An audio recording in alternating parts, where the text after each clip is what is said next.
Gentili amiche, cari amici, buongiorno da Andrea e da domenica che barba, il 25 agosto, game over, qui sono finite le vacanze, almeno per me, io vi saluto nel pomeriggio, oggi mi faccio una rasatura post prandiale, è molto raro che mi rada dopo pranzo, ma oggi lo farò, quindi capiremo se una barba di 2 giorni rasata con una Kai 2 giorni fa ha ancora un motivo di essere nel pomeriggio di un giorno ancora molto caldo, e bagno per prepararmi.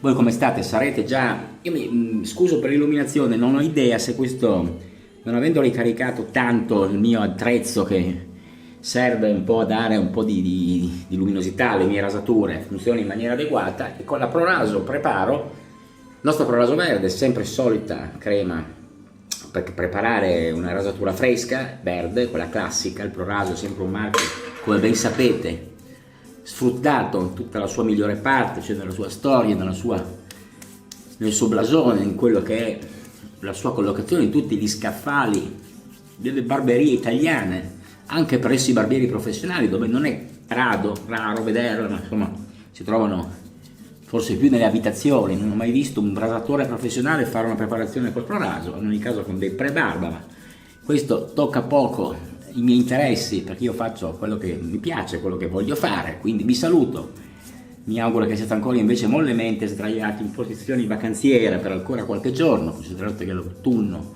è ancora tardo a venire, un po' per ragioni di calendario, un po' perché fa ancora caldo, come se fossimo praticamente a luglio. Pare che sia dall'inizio del Novecento una delle estati più calde, questo riportano sempre le cronache, non si mai se credere a queste statistiche oppure immaginare quello che si vive e prenderlo per buono. Bene, avete sempre una lavagna molto scarna alle mie spalle, sempre il monoscopio della Nossagno, non c'è segnale, la frequenza è sempre più bassa, un po' come l'umore generale, insomma, parte tutto, al di là della fine delle ferie, insomma, situazioni complicate. Abbiamo alcuni punti, no? Abbiamo il Bayesian, il veliero di 56 metri affondato nelle acque di Porticello davanti a Palermo, una cosa strana che sicuramente induce a pensare, non dico al complottismo, ma mi vengono in mente gli agenti del Mossad uccisi da una tromba di lago, un lago Maggiore a marzo del 2023, lo scorso anno, ricordate?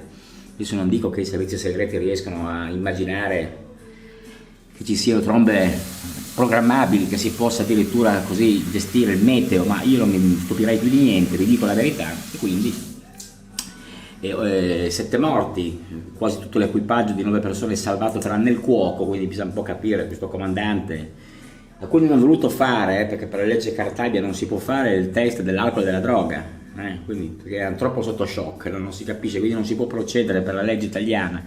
Fatto sta che l'autorità inglese ha mandato una task force, hanno chiuso un albergo i superstiti e hanno proibito, non dico alle autorità di soccorso, perché grazie ai vigili del fuoco che sono andati a recuperare il magnate, la figlia e tutti gli altri scomparsi, non hanno gradito, non gradiscono tanto la vicinanza, diciamo, delle autorità italiane al recupero di questo strano naufragio. Insomma, comunque non so, ha affondato una barca inaffondabile, devo dire, se leggete le caratteristiche dei cantieri Perini, come si chiama la via Reggio, quella che l'ha costruita, era quasi impossibile. Sapone Anna Maria oggi di Palazzi di Casignano, un sapone calabrese, visto che sono in molti a rientrare dalle Calabrie attraverso la 2 del Mediterraneo, che poi diventa Autostrada del Sole, di cui dedica un pezzo, il Foglio. Oggi ogni tanto viene fuori il ricordo, la nostalgia per gli uomini straordinari che hanno costruito l'infrastruttura di questo paese. L'Italia si è collegata da nord a sud in 8 anni di lavori con l'Autostrada del Sole, per l'appunto, di cui parleremo brevemente più avanti. Quindi la Calabria oggi è, con tutte le sue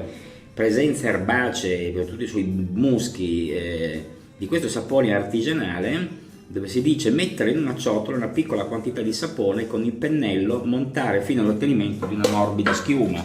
Allora io volevo montarla da dentro, invece a questo punto la prenderò come c'è scritto nelle istruzioni riportate sul retro, e anziché montare direttamente nella sua ciotola originale andrò, a me sembra un sapore un po' duro, lo sento così un po', però proviamo a vedere. Noi prendiamo una parte così, vedete, andiamo sulla nostra ciotola Fabergé impiegando qualche tempo in più rispetto, vedete, la posizioniamo sul fondo, è morbida e gommosa, aderisce molto bene. Il problema di queste creme da rasatura morbide e gommose è che poi bisogna tirarle via dalla ciotola facendo un po' di fatica. Questa è una cosa che io non ho voglia di fare durante la pulizia degli attrezzi, perché così tante volte si ha voglia di, dopo la rasatura, di dedicarsi anche ad altro, anche per il poco tempo che sia, ma noi la spalliamo sul fondo, come vedete. Spero che l'illuminatore, collegato direttamente a questo punto, perché mi sono dimenticato di caricarlo, vi dico la verità, è collegato all'alimentatore del BlackBerry, e quindi non è così, però vedo che in diretta riesce a fare, penso, il suo lavoro. Lo vedremo poi.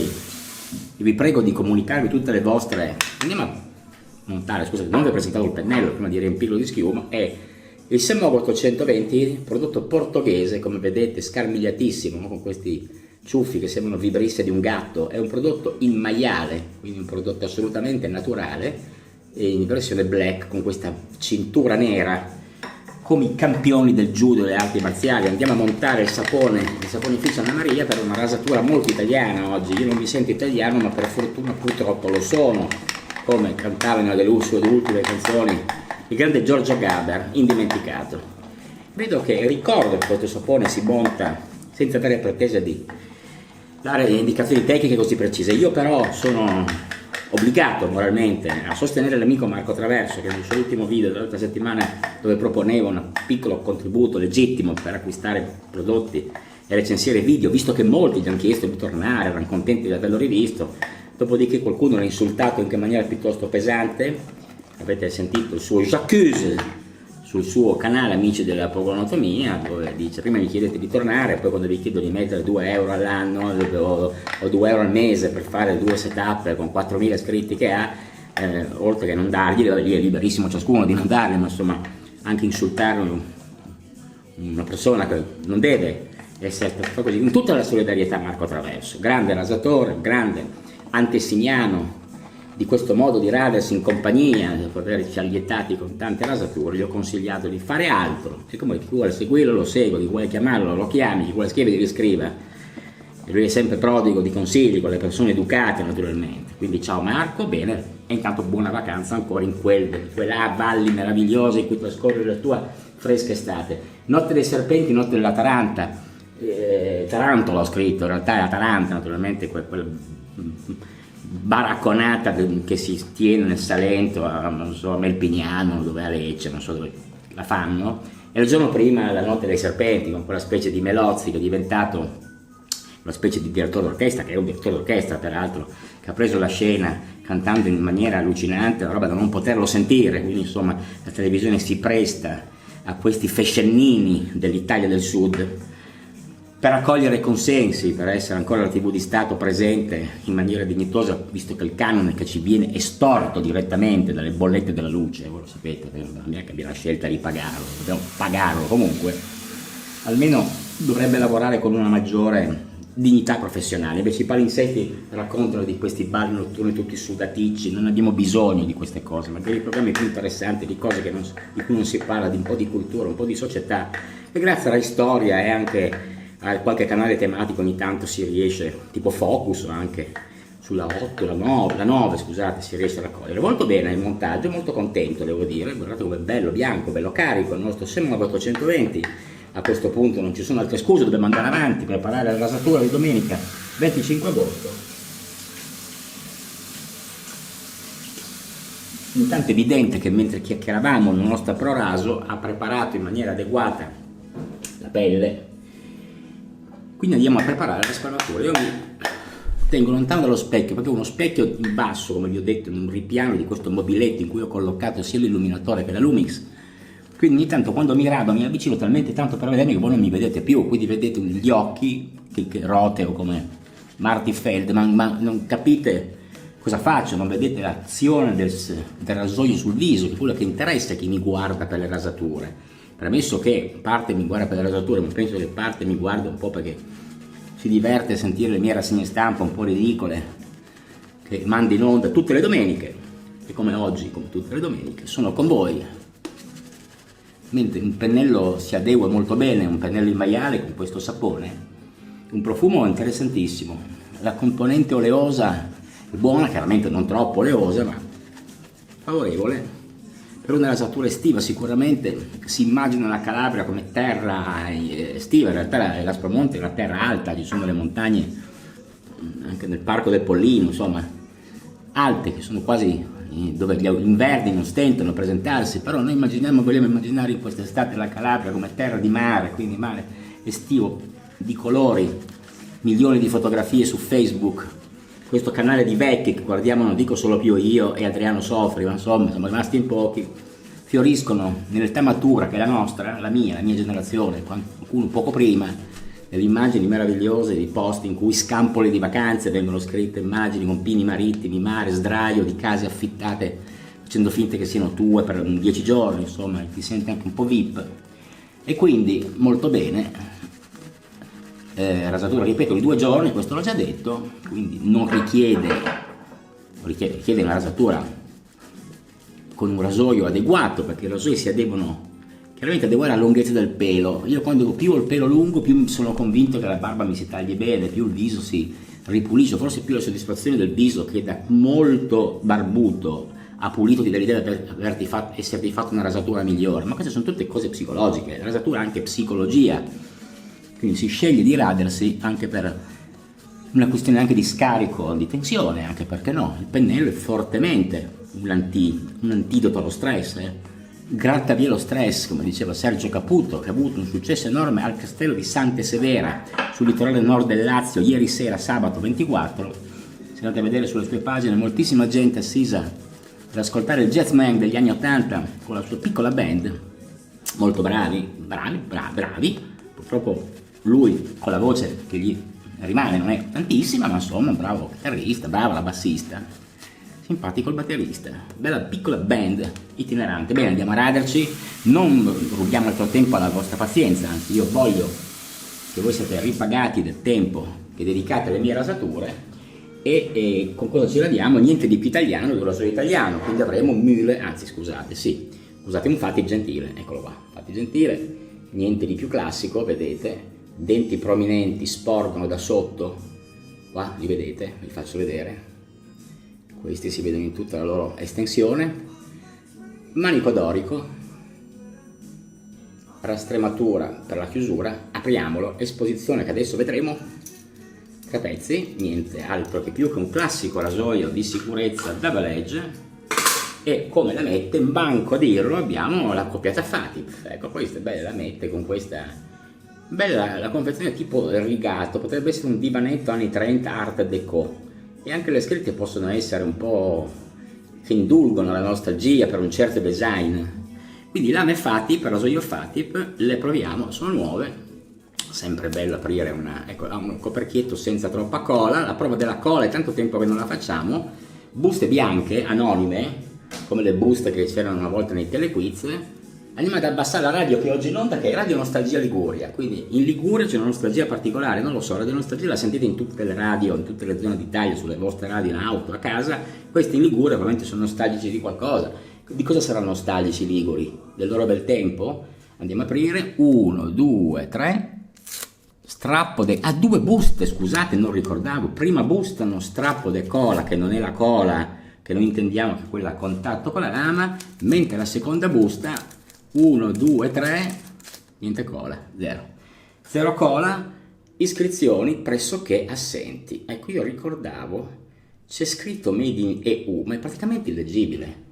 Come vedete, nella luce diafana dell'illuminatore, forse così riuscite a immaginare la presenza di qualche iscrizione rupestre che andiamo a accomodare, no? Di cui andiamo a accomodare la lama, scusate. 3 pioli, 3 fermi, ferma lama, manego, eccolo qua. Quindi una radio ligure che suona canzonicine, canzonette da fine estate, da fine secolo. Ma questo è Donald Fagen però, The Night Fly, ricordo un bellissimo album degli anni 70, forse primi anni 80, Donald Fagen. Sempre musica buona per un pomeriggio, così dove la noia a volte ci può anche un pochino aggredire, no? Nei momenti in cui aspettiamo che si ricominci a fare le proprie cose, cercherò di stare lontano, stacco le basette, così riuscite a vedere, vado un po' alla cieca così. Bene, non ho preso una ciotola per sciacquare e lo farò sotto il rubinetto, perché ho impegnato la ciotola a Fabergé, mi è stata sottratta l'altra ciotola a Carlito e allora sottratta per altri usi familiari. Bene,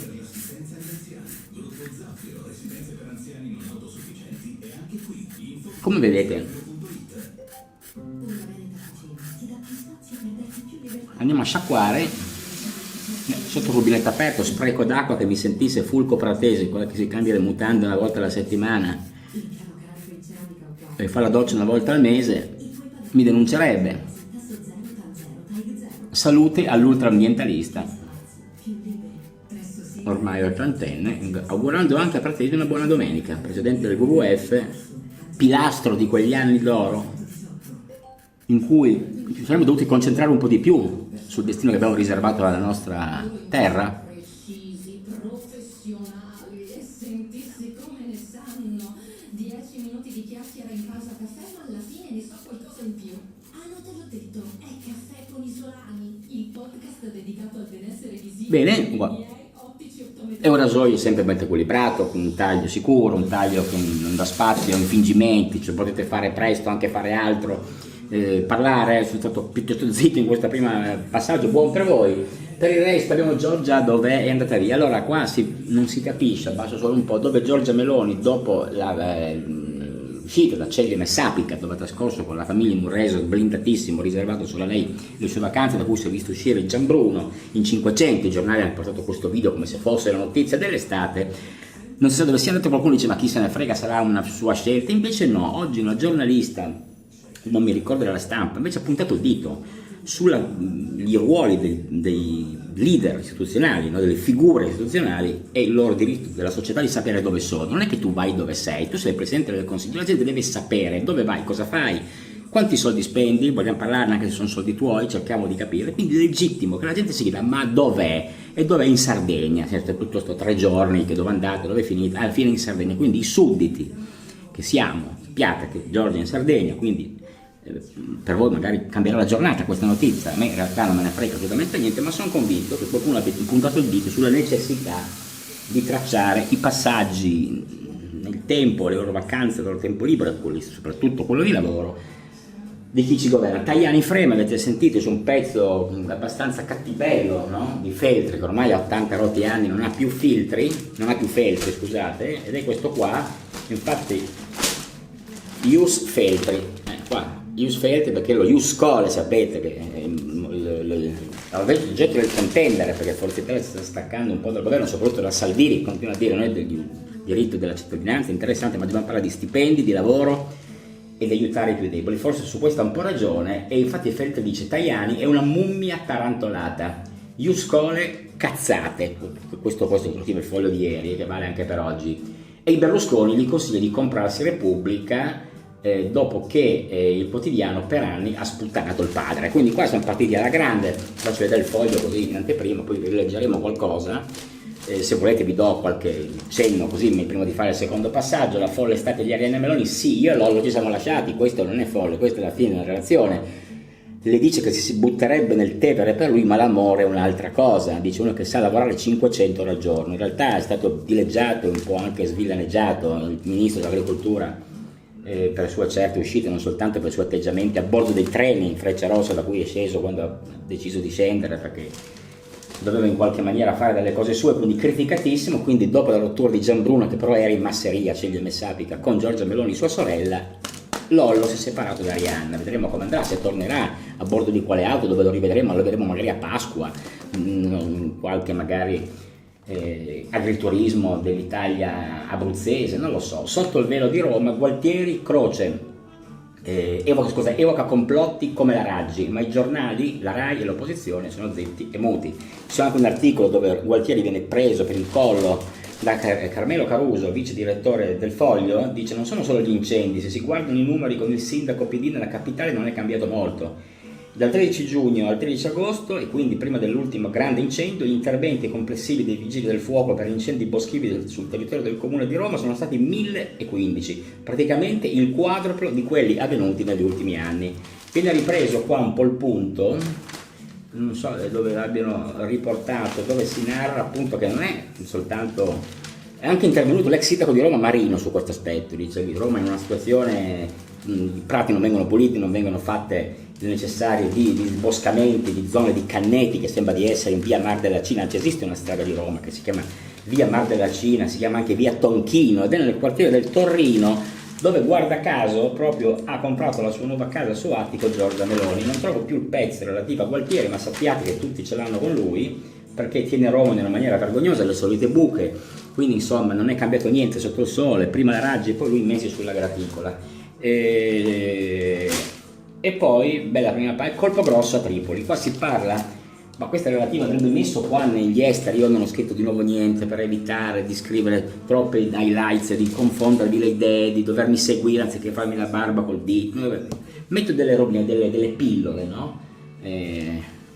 E a Tripoli è successo che la Libia e le milizie si contendono alla banca centrale. C'è un problema che questo banchiere centrale, che si chiama il settantenne Sidiq Al-Kahir, è molto più di un governatore della banca centrale libica, il simbolo di quella competenza e autorevolezza che le cancellerie occidentali non senza un pizzico di utopica ostinazione vorrebbero un domani vedere prevalere in una Libia unica, unita e pacificata. Non ci vedo più, questo è evidente, qua devo mettermi gli occhiali, ma comunque vado avanti.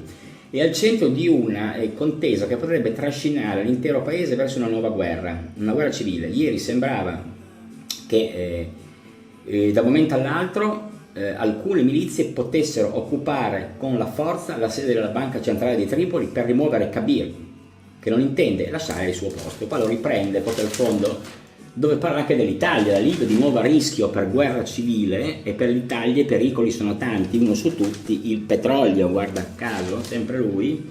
Fra gli spettatori, nonostante le auto elettriche e tutte le fonti alternative in cui io credo, ma in cui si sta probabilmente lavorando politicamente in maniera inadeguata, e anche dal punto di vista industriale, fra gli spettatori interessati ci sono gli Stati Uniti che sponsorizzano Kabir, perché lo vedono come l'unico in grado di poter garantire un minimo di stabilità. Per l'Italia invece non potrebbe esserci una situazione più complessa, non solo da un punto di vista economico, l'impatto per noi potrebbe esserci anche per quanto riguarda i flussi migratori. Quindi la Libia è una situazione non bella. Secondo passaggio, abbandoniamo il giornale, la prima pagina del Foglio di Claudio Cerasa.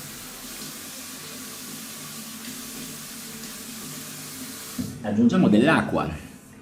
We can be hero just for one day, cantava David Bowie in Radio Nostalgia Liguria. Io però sento che ho bisogno di prelevare un po' di Calypso in più, perché nel frattempo mi si è seduta la crema tra il primo e il secondo passaggio, tra lo Jusfeld e i problemi della banca centrale di Tripoli, insomma, quindi è meglio che qua recuperiamo un po'. Vedo che sta stentando vedete raccogliere crema, vedete qua sembra pressoché finita, in realtà ce n'è sul fondo ancora, la vedete in maniera evidente, quindi andiamo a bagnare, aggiungiamo un po' d'acqua in ciotola, magari questo può aiutare. Sentite il ciloccare fuori campo del nostro pennello semogro, il maiale, che con le setole va a prelevare dal fondo con movimento sinistrorso. Voi montate la sinistra a destra o la destra a sinistra? Bella domanda, a seconda se siete mancini o estrimani. Questo sì che è l'argomento che potrebbe commuovere fuori dagli ombrelloni e sulle auto di rientro a casa, su quelle che oggi hanno cominciato le vacanze, c'è gente che è partita ieri, che adesso si farà 2 settimane di ferie in Italia, perché no? Perché no? Tanto di là per lavorare c'è sempre tempo, tanto c'è anche gente che lavora non ce l'ha, quindi obiettivamente. Bene, si è ripresa la nostra crema del saponificio Anna Maria per il secondo passaggio di Fatip Gentile con la Mette Fatip in questa domenica 25 agosto. Beh, chiaramente il secondo passaggio richiede sì un impegno, come tutte le cose che bisogna far bene, ma bene, non ho alle spalle altro da potervi raccontare, e invece purtroppo da ricordare nelle obituarie Ottaviano Del Turco, ex governatore dell'Abruzzo, una carriera nel Partito Democratico, nel sindacato, nella CISL, un uomo che è stato massacrato quando fu governatore per gli interessi della sanità privata in Abruzzo, perché il proprietario, di cui non faccio nomi, di una serie di cliniche, si erano divisi in 2 l'Abruzzo, 2 grandi gruppi sanitari privati, insomma gli hanno accusato di essere stato un concussore, di chiedere dei soldi per favorire proprio le attività delle cliniche che gli pagavano queste presunte tangenti che non erano vere, quindi un massacro mediatico giudiziario. Poi si è ammalato di Alzheimer, il figlio ha scritto 2 righe penose quando è mancato, dicendo grazie papà di avermi permesso di starti vicino anche quando è arrivata la tempesta. Ottaviano Del Turco era innocente, è morto di giustizia e di sanità, ne scriveva un bel pezzo nel 2021 Gian Domenico Cagliazza sul Riformista, presidente credo delle Camere Penali. Andate a cercarlo, lo trovate in rete, dove essendo anche il suo avvocato ha illustrato tutte le follie, tutti i caselli dell'autostrada Roma-L'Aquila, in cui pare che questo imprenditore abbia cercato di mettere in concomitanza i prelievi al bancomat fatti con l'uscita del passaggio del Telepass nell'uscita di Pescina Cocullo, penso che sia il paese che poi andava e portava a Colle Longo, dove è vissuto fino all'ultimo, che era il paese di Ottaviano Del Turco. Non essendo riuscito a mettere in linea questi indizi, queste date, in pratica alla fine è stato sputtanato e Del Turco è stato assolto. Però voi capite che un uomo saggio, serio, serissimo, mi ha anche apprezzato per la sua capacità, per le sue doti amministrative, finire sulla gogna in questo paese di manettari. Si sente poco travaglio ultimamente a proposito, quindi un saluto a Ottaviano Del Turco e ai suoi 79 anni che avrebbe compiuto l'anno prossimo. Contropelo. Bene. Quindi oggi andremo rapidamente. Ci sono contropeli e contropeli. Questo è un contropelo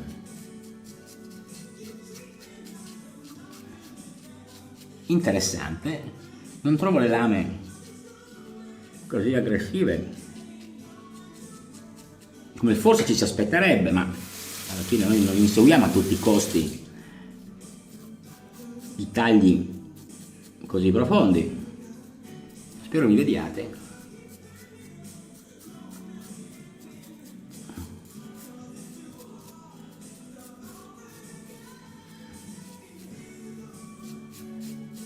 Sì, rimane ancora una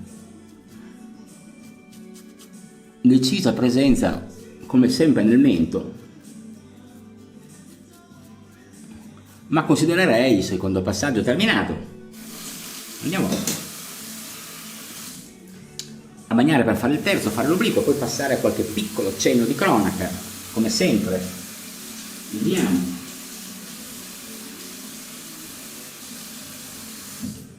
Mentre si cerca ancora l'assassino di Sharon Verzeni, io cerco di scrivere il meno possibile, ripesco nel frattempo nella ciotola il nostro sapone Calypso che vi faccio rivedere in itinere, eccolo qua. Sapone calabrese, ricco di locali, arbusti, presenze, distillazione di profumi della Calabria, arrivano dei profumi meravigliosi. Il mio amico Davide di Fragranza d'Italia, a Pofi, in provincia di Frosinone, produce ottimi profumi. Fatemi sapere se vi interessa dei profumatori ambientali per il corpo, ma soprattutto quelli ambientali che voi vedete cinesi schifosi che non sanno di niente nei supermercati. Lui produce dei prodotti naturali, tutti fatti non con oli essenziali, ma con alcol naturali, quindi completamente bio, molto buoni. Fragranze d'Italia si chiama. Fatemi sapere se vi interessa un contatto con lui. Da saluto questo Davide, come saluto tutti gli amici che non ho salutato. Saluto da Fulvio, Luigi dal 13, Matteo Preda, saluto Fabrizio, saluto Davide, appunto anche quello senza barba, questo porta la barba, il signor Davide dei profumi,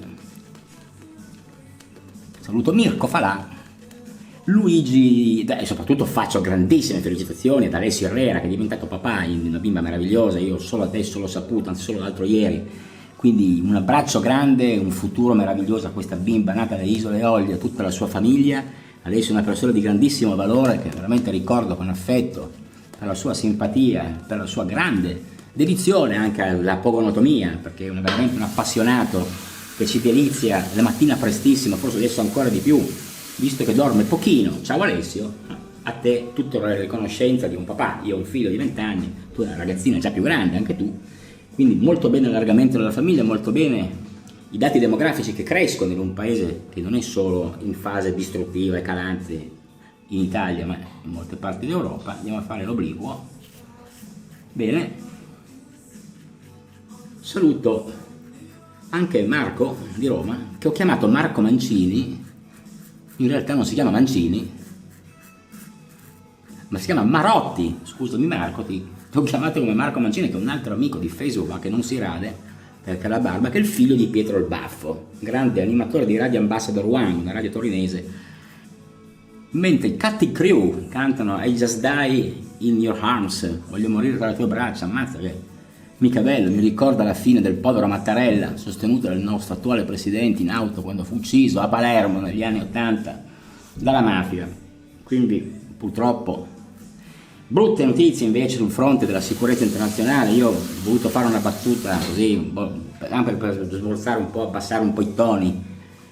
Nel muto orto Solingen, Solingen è la città in cui è stato accoltellato, sono state accoltellate e uccise 3 persone, sgozzate da un uomo che ha rivendicato l'attentato, quindi è un attentato ISIS, sono i guerriglieri di Hamas che attraverso questi attacchi in Europa ha fatto una strage in questa cittadina, che è una cittadina nota per essere la fabbrica dei coltelli, quindi accoltellati 3 morti nella fabbrica dei coltelli, mentre nel muto orto Solingo era un passo del pianto antico di Giosuè Carducci.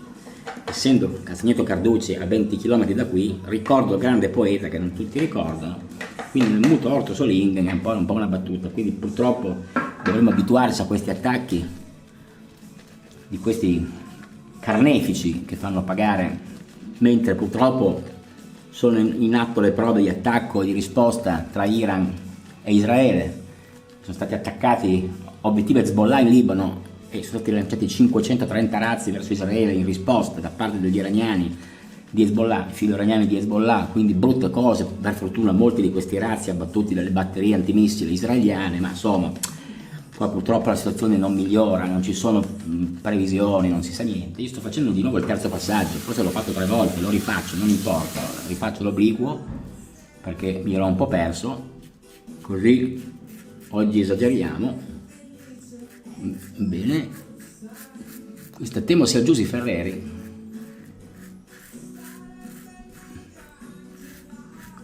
Sì, mi servirei.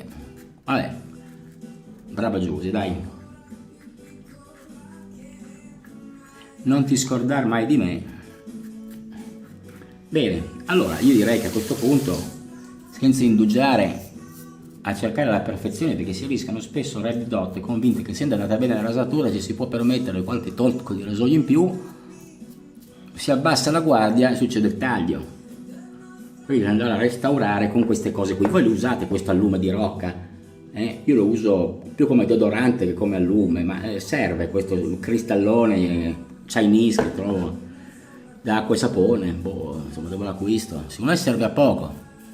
Vedete qua, guardatelo qua, quando si indulge, eccolo qua.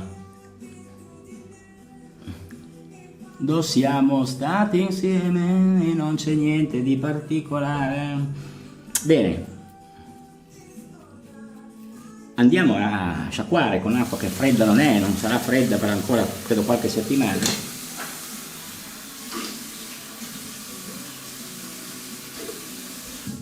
Bene, quello che è necessario è soprattutto dare una bella sciacquata con acqua fresca, rimuovere le cellule morte della pelle che voi asportate ogni volta che usate il rasoio di sicurezza, ripulendo il viso dalla pelle che necessariamente va asportata. Direi bene, sono soddisfatto. Cosa ne dite? Sembra una rasatura fatta come giusto fare a qualunque ora del giorno, non soltanto la mattina quando ci si sveglia, ma insomma. Allora andiamo, prima di usare un aftershave, a prendere di nuovo in mano il foglio. Abbiamo alcune indicazioni, sarò veramente rapido visto che il pomeriggio incombe. Abbiamo la folla estate di Arianna, questa è la sorella, come vedete che siete ste, al di là del fatto delle sue vicende personali di cui ce ne interessa abbastanza poco. Lei dirige il partito, l'ufficio delle tessere, dirige un partito nazionale, la sorella invece dirige il governo italiano, e quindi un pezzo di Simone Canettieri. E si dice che ora le sister sono ascese a posizioni di alto rango, regina del paese Giorgia e duchessa del primo partito italiano Arianna. Qua chiaramente viene messa la foto con Lollobrigida in una tenera immagine. Loro dice che sono rimasti, vi faccio vedere, in ottimi rapporti, soprattutto da un punto di vista politico, perché l'hanno messo a fare il ministro, quindi è chiaro che è meglio che non litighino, almeno sul lavoro, se non altro. Si dice, si percepisce dall'altra parte della cornetta che fuma con costanza e devozione una sigaretta dietro l'altra. Quindi con la sorella ha la passione del fumo, che ogni tanti forse sempre meno, ma insomma diciamo che sono evidentemente un po' sotto stress, quindi chi è fumatore sotto stress fuma ed esagera e abusa, ma insomma salutiamo Arianna Meloni Andiamo avanti con la lettura del giornale. Kamala e i suoi fratelli, non ve lo leggo, è tutta la storia della sua famiglia, protagonisti, candidati gregari avventizi della gran kermesse democratica di Chicago, l'avete vista? Ha avuto fare un grande successo, Obama e Michelle. Questo è un pezzo di Michele Masneri, come sempre non scrive di politica estera, ma qua parla della candidata democratica, su cui sono tutti gli occhi addosso, si può vincere in un secondo, si può perdere tutto, ma pare... Lo dice forse Alan Friedman che non ce la farà, quindi mi sa che Trump vincerà. Qualcuno dice che se vincerà lei, questo l'ha detto Marco Rizzo, leader comunista torinese degli anni 90, che ha detto se vince Kamala Harris è guerra mondiale sicuro, quindi un comunista che sostiene un repubblicano come Trump, vuol dire che insomma, siamo veramente ben chiuso il cerchio. Interessante questo ombre tedesco, questo è il cimitero della Futa, dove sono stati raccolti i resti di moltissimi soldati tedeschi uccisi durante la seconda guerra mondiale. Ricordate la linea gotica che separava l'Italia tra l'Emilia Romagna e la Toscana? Si dice che anche la montagna, questo è un pezzo di Cristina Marconi, che separa gli Appennino e Sasso Marconi, meglio di così non potevano mandare un inviato del Foglio, sapete, l'inventore della radio, nato proprio lì.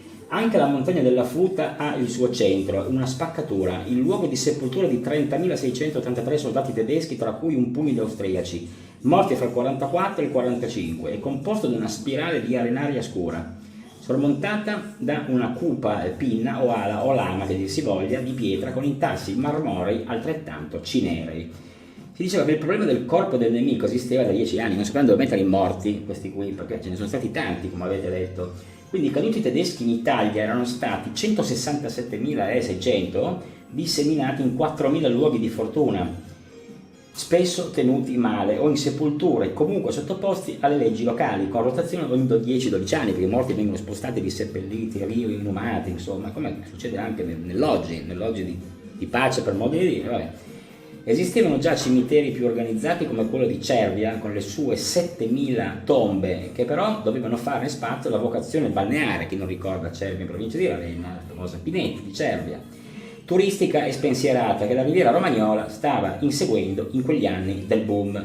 Quindi una figura però che è diventata mitica all'estero, ha suscitato molta curiosità, è quella di una fruttivendola cinquantenne di Cava dei Tirreni, salernitana, quindi Lucia Pisapia in Apicella, che spinta dai ideali cattolici e di carità e pare ispirata da un sogno in cui 8 soldati tedeschi l'avevano implorata di riportarli a casa, si era messa a raccogliere i resti, le targhette, le ossa e gli averi dei giovanotti che fino a poco prima avevano visto marciare minacciosi con uno sprezzo del pericolo. Quindi fino a diventare una figura amatissima e riverita in Germania, dove la chiamavano Mamma Lucia o Mutter der Toten, ovvero la madre dei morti.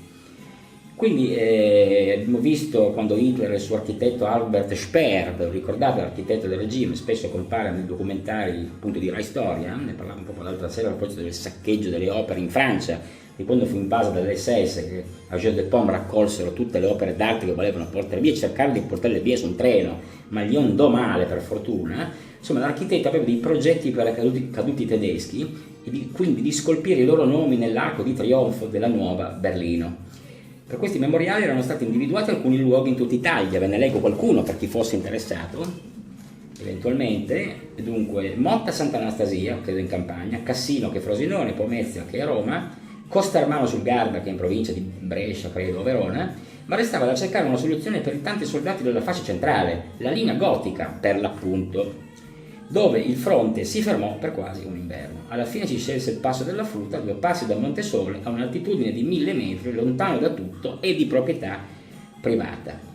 Poi pare che l'apertura del cimitero, anzi il cimitero della Futa è stato poi aperto, e sebbene fosse il più grande d'Italia ebbe pochissima eco, come fosse finito al centro di una rimozione collettiva, e all'inaugurazione il 28 di giugno del 1969 non venne nessun ministro, quindi non considerarono questo gesto di clemenza nei confronti dei caduti sulla nostra terra. Noi siamo stati riconoscenti nei confronti dei tedeschi, loro non sono abbastanza riconoscenti nei nostri confronti ancora oggi, lasciatemi dire, ma in ogni caso negli anni 60 e 70 e 80 un fiorire di viaggi organizzati dalla Germania, di pellegrinaggi e altre iniziative per andare a salutare un giovane parente morto, ma anche visitare gli ultimi luoghi in cui era stato vivo. Si contavano all'epoca anche 400.000 visitatori all'anno. Adesso non ci vanno neanche più nei cimiteri di paese a trovare i loro defunti, c'è la devozione per i defunti è scesa, è cambiata, lo sappiamo bene, attraverso il mercato dei ceroni da cimitero, di cui io mi occupo un po' per lavoro, per quello che faccio, e quindi crollata la devozione, si accendono meno lumini. Qua abbiamo questo film che è Vacanze d'agosto, questo chi non lo ricorda, Vacanze d'agosto, non Ferie d'agosto, Ferie d'agosto di Paolo Virzì nel 96 con Piero Natoli e Sabrina Ferillo. Ricordate quelle due famiglie che si trovano, i burini e quelli un po' più borghesi romani che cominciano a litigare a darseli di santa ragione in un villaggio, credo sull'isola di Ventotene o da quelle parti lì, insomma, le classiche due ritiro dei romani. Qua Andrea Minuz parla di alcuni punti, ma non ve li leggo, in cui si parla di overtourism, di balneari, quindi delle licenze. Overtourism è affollamento turistico, non vado oltre. Il Bayesian e il veliere inglese l'abbiamo citato. Poi abbiamo il cromosoma e riguarda l'imane Khelif della Pugia d'Algerina, che attraversa tutte le mutazioni genetiche. Le Escherichia coli che abbiamo trovato nella Senna. Pare che Chirac all'alba degli anni 90 aveva detto 3 anni e nuoteremo nella Senna. Invece questo non è successo alle Olimpiadi di Parigi, avete visto che figuraccia, gente ammalata, atleti che hanno dovuto scegliere dall'acqua di corsa, la mucillagine dell'Adriatico. Poi abbiamo il ragno violino diventato di gran moda, a leggere i giornali non c'è scampo, il ragno violino può essere ovunque, specialmente al nord. Poi c'è l'M-Pox, che è il temibile vaiolo delle scimmie, la masseria della Puglia di Vendola, dalla masseria di Vendola alla masseria di Giorgia, di cui abbiamo parlato anche prima. Il Salento è ormai una capalbia di destra, ammesso che l'altra sia di sinistra, ci dice Andrea Minus. Poi abbiamo le orecchie, chiaramente l'orecchio tagliato, ferito da Donald Trump in Pennsylvania ormai un mese fa. E abbiamo la scuola, lo Ius Scholae. Forza Italia si smarca dalla Lega e su Repubblica apre un dibattito molto estivo sullo Ius Scholae, il flagello che passa e che va, è intitolato questo articolo. Quindi l'Italia si attarda, quella un po' interessata a questi argomenti, sempre meno, insomma, anche giustamente se vogliamo, ma nel bagno di casa mia potete sempre sentire curiosità. Qua un bellissimo articolo di Cingolani, bellissimo, insomma, il paginone centrale del Foglio, il paginone erotizzante, parla di cooperative bianche, rosse e pure blu, un impero da 135 miliardi. Se volete andare a leggere, sono 2 paginoni da leggere con comodo dopo il caffè o la brioche o il biscottino. Mentre vi ho parlato Sognando la Crociata del Sole, l'articolo è bello, fa parte di una rassegna per la serie scritta da Pierluigi Battista. Vi faccio vedere, questa è una coda, traffico, prima del 55, c'è chi era nato nel 55 o prima, non aveva mai visto un'autostrada, quindi per andare, questo è il racconto di un viaggio dal Trentino a Roma, anzi da Roma al Trentino, dove per percorrere i 700 km che separavano le 2 città ci andavano un giorno, insomma, ecco, i tempi eroici della Bianchina sulle statali a 70 all'ora, da Roma al Trentino. Poi l'invenzione che cambiò la villeggiatura, quindi appunto collegamento. Questi sono gli anni. I lavori iniziarono nel 56 alla presenza di Giovanni Gronchi, che a Melegnano benedì il primo cippo che diede l'avvio ai lavori della grande autostrada, la grande opera che unì il nord al sud nel maggio del 56, e il presidente del Consiglio dell'epoca Aldo Moro nell'ottobre del 64 inaugurò il tratto, quindi ci misero 8 anni a costruire. Ci sono molti libri. Parla di un libro molto bello di Enrico Menduni, che io ho ma non ce l'ho qui, che si intitola L'Autostrada del Sole, che racconta tutta la genesi di quello che è stata anche da un punto di vista sociale la realizzazione di questa importante infrastruttura. E quindi solo grazie all'Autostrada del Sole che imparai, dice il nostro Pierluigi Battista, che il viaggio avrebbe potuto non essere la fatica massacrante di prima e che si poteva arrivare alla meta più velocemente e più comodamente con un sacco di autogrill, di benzinai e parcheggi, perché si diceva che si partiva in piena notte, circa le 4, ritirandolo al garage vicino a casa La Bianchina, già un'usta di ragni bloccanti, che erano quelle catene, corde elastiche che chiudevano sulle bagagliere le valigie di chi si intraprendeva questi viaggi da nord a sud oppure da sud a nord. Partenza leggermente ritardata per abbracci e baci con il padre commosso. Ci vediamo tra un mesetto. C'erano a bordo panini, borracce e termos, perché quasi non esistevano gli autogrill o simili. Vedere il coevo, il sorpasso per credere, che degli stessi anni il film di Dino Risi, Il sorpasso, per l'appunto in quella Roma deserta in cui Trintignani e Gasman arrivano a Castiglioncello, e le trattorie non erano fatte per i bambini, se scappavano la pipì te la dovevi tenere. Questa era l'ingiunzione, fino al primo benzinaio sulle strade statali dell'Umbria, del Lazio o della Toscana. Quindi voi immaginate, le scuole cominciavano inesorabilmente in quegli anni il 1° ottobre e soltanto 3 giorni dopo era già festa per merito di San Francesco, il patrono per l'appunto d'Italia, non c'era ancora l'autostrada del sole e nemmeno le regioni così come le conosciamo, c'era però la villeggiatura di 3 mesi, quindi tempi molto nostalgici in cui chi non ricorda da bambino i viaggi che ne ha fatti, che famiglie che spesso raggiungevano dalle fabbriche del nord il 1° agosto, fuori dalla Fiat a Mirafiori, se le mogli andavano con la macchina già caricata la sera prima dal papà a caricare il marito che usciva dalle linee, si mettevano in viaggio rischiando tantissimo, uscivano da turni magari notturni e partivano in piena notte col fresco, come si diceva. E qua riprende la Libia, io non vado oltre, abbiamo tra parentesi un mercoledì 18 settembre, se siete a Milano, dalle 9:30 alle 13, quindi la mattina, in Corso Venezia 48, c'è un convegno Sostenibilità uguale opportunità, come cambia la mobilità. Vedete un tracciato autostradale, sempre grande ispirazione di chi parla di trasformazione di paesi, che però non avvengono mai in tempi ragionevoli, quindi io direi che qua abbiamo terminato, avevo preso una piccola... Ecco, no, voglio ancora segnalare, io chiaramente mi sono iscritto il primo giorno che è uscita la possibilità, la festa dell'ottimismo, eccolo qua, a Palazzo Vecchio a Firenze, save the date, il 12 ottobre, un sabato dalle 8 alle 18, c'è una rassegna stampa con i giornalisti del Foglio, al Salone dei 500 a Palazzo Vecchio, vi potete iscrivere, qua è indicato l'email fino a esaurimento posti, molto interessante, io ci sono stato lo scorso anno, ci starò chiaramente anche in questa edizione e vado a fare un after, l'after oggi deve essere caldo, ecco, quindi fa caldo in questo bagno oggi purtroppo, nel pomeriggio fa più caldo che al mattino, quindi l'unico vera controindicazione della rasatura post prandiale è quella che vi beccate delle insolazioni nel bagno. Ma andiamo allora a prendere un Pinot Clubman, no, un Gentleman Gin, qua abbiamo, no non è vero, scusate, metto via subito, avevo preso per onorare l'italicità, avendo parlato delle autostrade del sole, di bagagliere, di macchine, andiamo a prendere un denim per l'uomo che non deve chiedere mai, questa, vedete, questo che pare un whisky, pare un malto singolo, ma Macallan magari, insomma un qualcosa anche di meno, un J&B, diciamo, andiamo con un tappo che va a sposare un rumore discreto, ma non proprio da tappo come si deve, in un materiale diverso, andiamo questo after anni 80, intramontabile, l'uomo che non deve chiedere mai, non si sa che cosa debba chiedere, ma poi provate, se al massimo vi dicono di no, quindi questa è una fragranza che sicuramente si sprecava nelle ricevitorie del Totocalcio, chi si faceva la barba prima di giocare la schedina il sabato, spesso usava il pino silvestre, anzi scusate, usava il Mennen, usava anche alcuni dopo barba, con queste fragranze molto secche, molto asciutte, e poi si recava a giocare la colonna vincente, naturalmente non vincente ma niente, ma andava bene così. Bene, io mentre lascio che questo after si spanda e dia al bagno, a casa, questa idea di essere un locale pubblico nell'Italia di quel tempo, come piace tanto dire, vi presento questa non è una novità editoriale, poi vedete il viso danneggiato da una sigaretta, poi vedete qualcuno che ci ha spento sopra una sigaretta come si usava negli anni 70, questo è un volumetto edito nel 75, scritto dal giornalista Corrado Staiano, il sovversivo, è la storia tremenda di Franco Serentini, ucciso a 20 anni a Pisa durante una contromanifestazione contro dei gruppi fascisti nell'Italia di quel tempo, nel 72 nello specifico.